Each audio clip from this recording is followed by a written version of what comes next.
ल साथीहरू कल्पना गर्नुहोस् त बचपनमा हामीले सुनेका थियौँ कता कता सुने जस्तो पनि लाग्छ कि कलियुगमा गएर मान्छेहरू यति साना हुनेछन् कि चनाको बुट्टालाई झटारो हान्नेछन् र मसुराको बुट्टामुनि छाया बस्नेछन् भन्ने कुरा सुन्थेँ।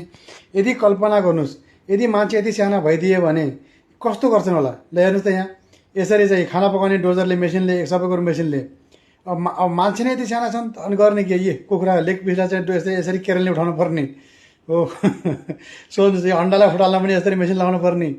अब हेर्नुहोस् अब कल्पना गरेर यो भात खाना पकाउँदाखेरि हेर्नुहोस् यो डोजरले चाहिँ मजाले चामल मिलाउनु पर्ने होइन।